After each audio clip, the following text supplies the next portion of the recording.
Hello সবাইকে সবাইকে শুভ সকাল। কেমন আছো তোমরা সবাই?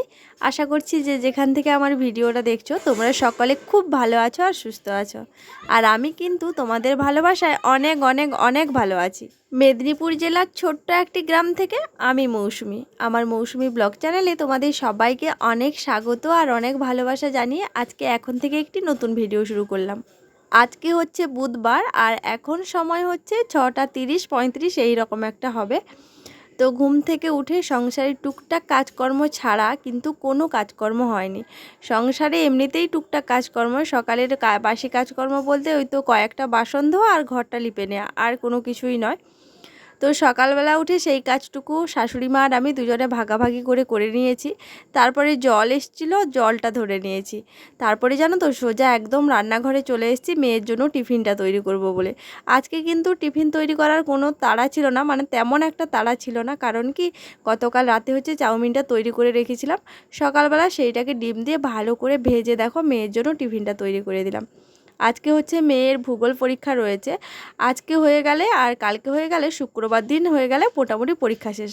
তাও জানো তো মেয়েটার আমার নিস্তার নেই, কারণ প্রাইমারিতে আবার শুক্রবার থেকে পরীক্ষা শুরু, মানে শুক্রবার ওখানে পরীক্ষা শেষ, আবার এখানে পরীক্ষা শুরু। পরীক্ষা তো ওকে দিতেই হবে, কিছু করার নেই।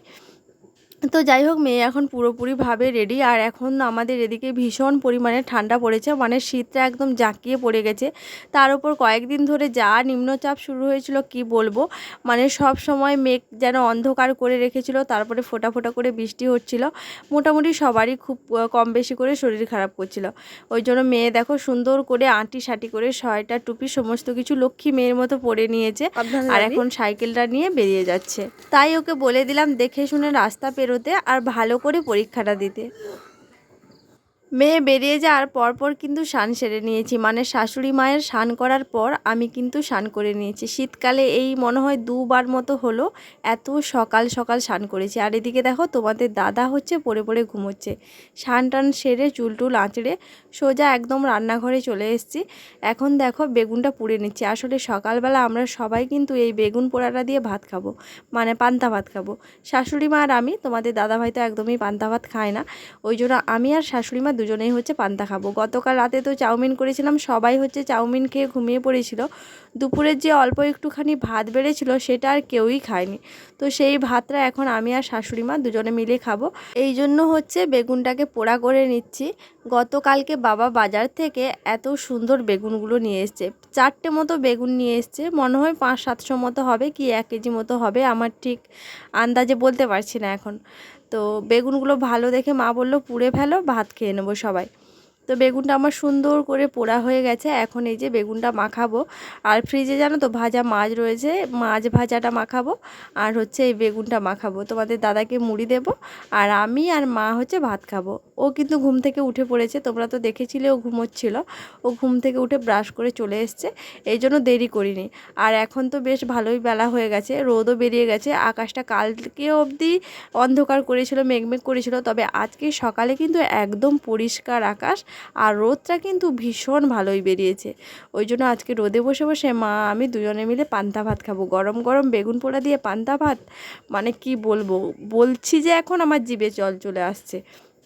প্রথমে তো মা আমাকে রীতিমতো নাই করছিল, কারণ পান্তা ভাত খেলে তো আমার সহ্য হয় না। তোমরা যারা আমার ডেইলি ভিউয়ার্স তারা কিন্তু জানো যে পান্তা ভাত খেলে আমার কি অবস্থা হয়। তো তার উপরে আজকে এত সকাল সকাল এই ঠান্ডার মধ্যে স্নান করেছি, তাতেই তো আমার হয়ে যাচ্ছে।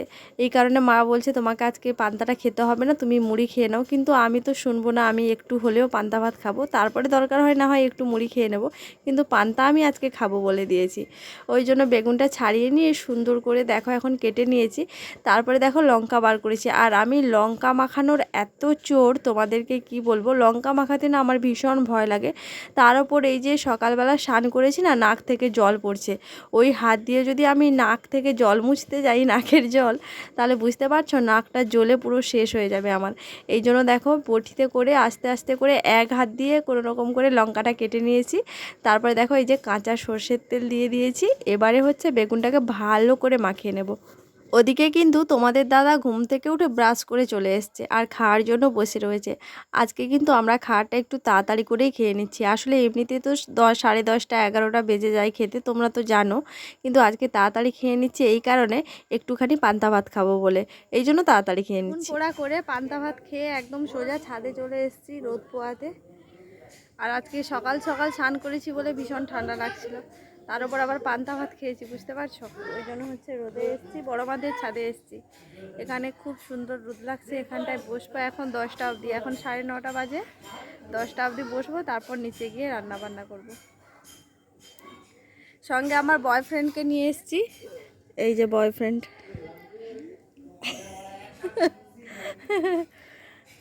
বয়ফ্রেন্ড আর আমি এখানে বসে বসে গল্প করব, তারপর হচ্ছে নিচে যাব। এখন রোদে আমরা একটু রোমান্স করব, তারপরে হচ্ছে নিচে যাব। রোদ থেকে বাড়ি আসতে কিন্তু একদমই মন চাইছিল না, মনে হচ্ছিল কি ওখানে একটা মাদুর পেতে যদি ঘুমিয়ে পড়ি তাহলে ঘুমটা বেশ ভালোই ধরবে। কারণ পান্তা খাওয়ার পর যে ঘুমটা হয় সেটা কিন্তু একদম সলিড ঘুম যাকে বলে। তার উপর এতদিন পরে রোদ বেরিয়েছে, পুরো 1 সপ্তাহর বেশি হয়ে গেল আমাদের এখানে কোনো সূর্য ওঠেনি, মানে সূর্যের মুখ আমরা দেখিনি বলতে পারো। তো এতদিন পরে রোদ বেরিয়েছে না, এত ভালো লাগছিলো। এমনিতেই সকালবেলা স্নান করার পর আমার সর্দি হয়ে গেছিলো, তার উপর আবার পান্তা ভাত খেয়েছি, এত পরিমাণে ঠান্ডা লাগছিল কি বলবো। ওই জন্য সেখানে না প্রায় 1 ঘন্টা মতো বসেছিলাম, তারপরে বাড়ি এসেছি, মানে পুরো 11টার সময় বাড়ি এসেছি। আর বাড়ি এসে দেখো রান্নাটা কিন্তু চাপিয়ে দিয়েছি। সবার প্রথমে কিন্তু ভাতের হাঁড়িটা বসিয়ে দিয়েছি। তারপরে এদিকে দেখো কালকে যে বাবা সবজি বাজার করে নিয়ে এসেছিলো, আমার তো মনেই ছিল না সবজির ব্যাগটা সেই সবজির ঠাকার মধ্যে রেখে দিয়েছিলাম। সবজিগুলো যে ভালো করে গুছিয়ে রাখবো সেটাও আমার মনে ছিল না। এখন রান্না করতে এসে দেখি সবজির ব্যাগ পড়ে রয়েছে। ওই জন্য ভাবলাম সবজির ব্যাগ গুছাতে একটা সময় লাগবে, তারপরে সবজি কাটতে অনেকটা সময় লাগবে। তো ততক্ষণ অবধি যদি আমি ভাতটা এদিকে বসিয়ে দিই তাহলে আমার এইসব কাজ গুছাতে গুছাতে কিন্তু এদিকে আমার ভাতটা হয়ে যাবে। ওই জন্য আগে পিছু না ভেবে সবার প্রথমে কিন্তু চালটা ধুয়ে এনে ভাতের হাঁড়িটা বসিয়ে দিয়েছি। তারপরে দেখো এদিকে সবজি কেটে নিচ্ছি। কালকে তো বাড়িতে মাছ ছিল, তার উপর বাবা আবার পাবদা মাছ নিয়ে এসেছিলো। এই জন্য তোমাদের দাদাভাই খাওয়ার সময় ভীষণ পরিমাণে রাগারাগি করছিল যে বাড়িতে মাছ আছে আবার কেন মাছ নিয়ে এসছে, কারণ বাসি মাছ তোমাদের দাদা একদমই পছন্দ করে না। ওই কারণে আজকে আর মাছ নেওয়া হয়নি। ফ্রিজে যেহেতু মাছ রয়েছে, 3 পিস মাছ রয়েছে, ভেবেছি 3 পিস মাছ রান্না হবে। আর তোমাদের দাদা আর মেয়ের জন্য হচ্ছে ডিম ভেজে দেবো, কারণ 3 পিস মাছ তো বাসি হয়ে গেছে, ও তো বাসি মাছ খায় না।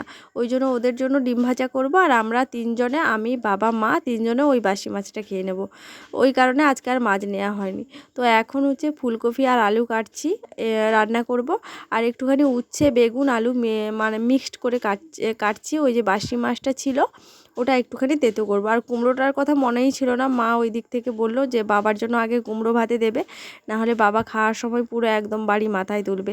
ওই কারণে কুমড়োটা বার করেছি। একদিন খিচুড়ি রান্না করেছিলাম আর একদিন ভাতে দিয়েছিলাম, আর এই যে এটাই রয়েছে সর্বশেষ। এটা দিয়ে দিলে মোটামুটি কুমড়ো খাওয়া শেষ হয়ে যাবে। এখনও পর্যন্ত মানে আগের বাজারের সবজি রয়েছে, একটুখানি ফুলকপি রয়েছে, তারপরে বরবটি রয়েছে, বিম রয়েছে, তার উপর দেখো আবার কালকে এতগুলো সবজি বাজার করে নিয়ে এসছে।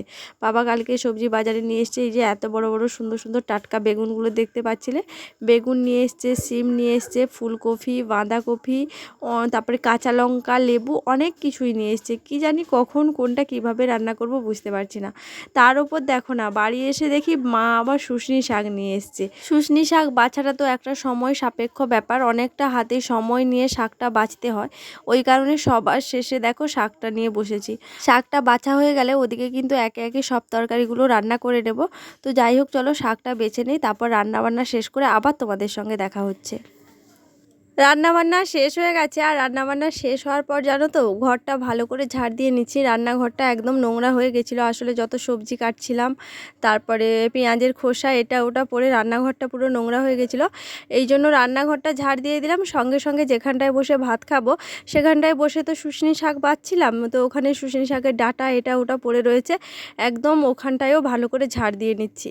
আর বাবাও চলে এসছে দোকান থেকে, আর তোমাদের দাদা বাবা দুজনেই হচ্ছে স্নান করতে গেছে। ওরা স্নান করে আসলেই কিন্তু আমরা খেতে বসে পড়বো। ঘর ঝাড় দেওয়ার পর মনে পড়লো আরে কি রান্না বান্না করলাম তোমাদের সঙ্গে তো শেয়ারই করা হলো না। তো চলো কি রান্না বান্না করেছি তোমাদের এক ঝলক দেখিয়ে দিই। শুশনি শাকের ভাজা রয়েছে, ফুলকপির তরকারি রয়েছে, আর হচ্ছে ডিমের অমলেট রয়েছে, আর হচ্ছে কি বলতো মাছ যে ছিল মাছ দিয়ে আর উচ্ছে আলু বেগুন দিয়ে তেতো করেছি। 3 পিস মাছ ছিল তো ওই জন্য হচ্ছে তোমাদের দাদার মেয়ের জন্য 2টো ডিম ভেজে দিয়েছি। এখন জানো তো সবাই স্নান করে চলে এসছে, বাবা মেয়ে তোমাদের দাদা সবার স্নান হয়ে গেছে, সবাই কিন্তু খেতে বসে পড়েছে। এই জন্য দেখো আমি এদিকে সবার জন্য মানে ভাত বেড়ে নিচ্ছি, শুধু আমারটা বাদ দিয়ে। যাই হোক খাওয়া দাওয়া করে নিই, খাওয়া দাওয়ার পর আবার তোমাদের সঙ্গে দেখা হচ্ছে। এখন কিন্তু সন্ধে 6টা বাজে, আর কালকে মেয়ের হচ্ছে বাংলা জিকে আর ইংলিশ জিকে পরীক্ষা রয়েছে। ওই জন্য দেখো তোমাদের দাদাভাই দোকান যাবে, বেরিয়েছে, যাওয়ার আগে মেয়েকে একটুখানি দেখিয়ে দিচ্ছে। আসলে কিছু কিছু জায়গায় আমি হচ্ছে বুঝতে পারছি না, ওই জন্য তোমাদের দাদাভাইকে বলছিলাম একটুখানি দেখিয়ে দিতে। এখন তোমাদের দাদা দোকান যাবে, রেডি হয়েছে। আর সেই সময় মা জানো তো একটুখানি মুড়ি মেখে দিয়েছে, এখন মেয়েও মুড়ি খাচ্ছে, তোমাদের দাদা মুড়ি খাচ্ছে আর মেয়েকে একটুখানি পড়াচ্ছে। আর পাশে কিন্তু আমি বসে রয়েছি। আমি দেখো একবার মানে এর থালাতে হাত মারছি আর একবার ওর থালাতে হাত মারছি। আমাকে তো কেউ খেতে দেয়নি, তাই এইভাবে এর থালা থেকে একটু নিচ্ছি, ওর থালা থেকে একটু নিয়ে ওই রকম করে আমি খেয়ে নিচ্ছি। তো যাই হোক চলো ভিডিওটা তাহলে আজকে এখানেই শেষ করলাম। সবাই ভালো থাকো, সুস্থ থাকো, সাবধানে থাকো। আর আজকের ভিডিওটা তোমাদের কেমন লেগেছে অবশ্যই কিন্তু আমাকে কমেন্ট করে জানিও। যদি ভালো লেগে থাকে লাইক কমেন্ট শেয়ার করে আমার চ্যানেলটিকে সাবস্ক্রাইব করে আমার পাশে থাকো। চলো দেখা হচ্ছে খুব শীঘ্রই পরে একটা ব্লগে। সবাইকে আজকের মতো টাটা, গুড নাইট, শুভরাত্রি।